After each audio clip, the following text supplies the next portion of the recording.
Qu'est-ce que je peux vous dire d'autre? Ah oui, avant de passer à l'expérience, c'est de vous parler un petit peu d'énergétique. Juste un petit peu pour donner des outils à votre mental pour comprendre ce qu'on va faire. Alors s'il y a un truc que je ne vous ai pas dit, que je dois vous dire avant de commencer, c'est que tout ce que je vais vous partager, c'est ma vision, c'est mon chemin, c'est ma conception des choses. Moi, tout ce qui est, j'allais dire tout ce qui est scientifique, non, je m'intéresse aux scientifiques, c'est toujours corroboré par du scientifique, mais je ne vais pas vous apporter des preuves scientifiques de ce que je vous partage et de ce comment ça fonctionne. Je suis plutôt dans l'intuition, de sentir à droite, à gauche, de capter des informations scientifiques, moins scientifiques, tout ça, et d'essayer de faire un mélange à ma sauce pour que je puisse l'intégrer moi dans mon mental, dans mes structures, parce que j'ai quand même une formation de mécanicien. Donc je suis très cartésien à la base, c'est pour ça que j'avais du mal avec l'énergie tant que je n'avais pas vu quelque chose de concret. Et donc ce que je vous partage là, c'est vraiment mon cheminement et ce que j'ai pu mettre en place, comprendre, mais à ma façon.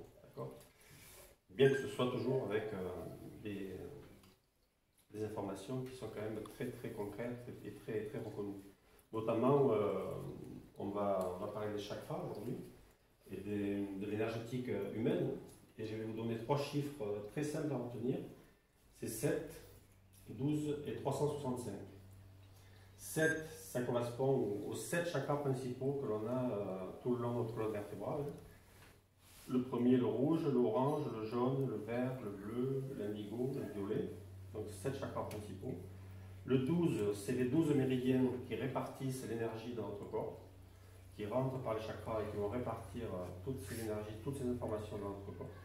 Et 365, c'est 365 chakras qui sont répartis sur ces méridiens. Alors, 7 jours, 12 mois, 365 jours, c'est facile à retenir. Et voilà, je ne veux pas aller plus loin, ce n'est pas une formation en médecine chinoise ou en médecine ayurvédique, mais je vous en parle parce que ça va vous donner des outils pour comprendre un petit peu ce qu'on va faire avec les expériences. Une autre chose aussi, quand on parle d'énergétique, forcément on parle de polarité. C'est-à-dire qu'une batterie, une pile, elle a toujours un plus et un moins. Et nous, on est des sortes d'êtres électromagnétiques. Et forcément, si on est électromagnétique, on a des polarités. Et donc, on a un pied moins, on a un pied plus, on a une main moins, une main plus. Et tout dans notre corps est polarisé. Toutes nos cellules sont polarisées, tout est polarisé. Et s'il n'y a pas de polarité, de polarisation, on va dire, il ne peut pas y avoir de circulation d'énergie.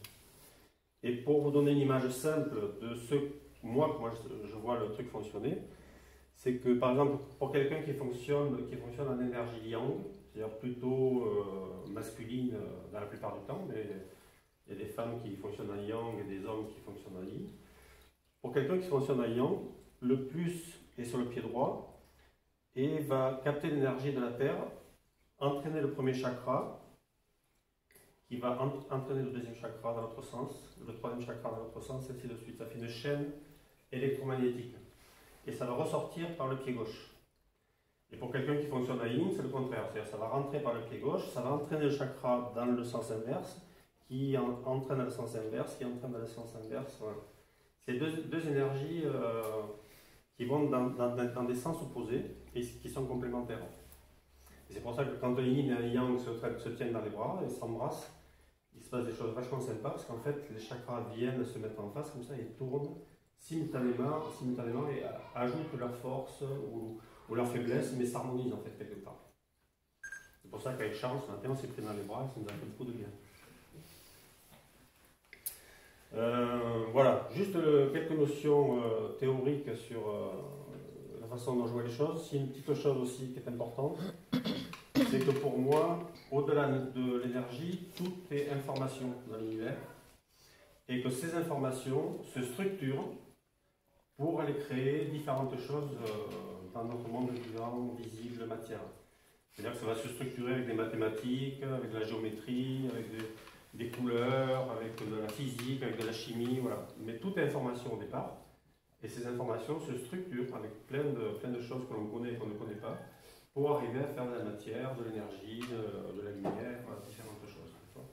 Mais à la base, pour moi, tout est information. Voilà. Vous avez des questions avant qu'on commence à s'amuser? Ça va? Ok.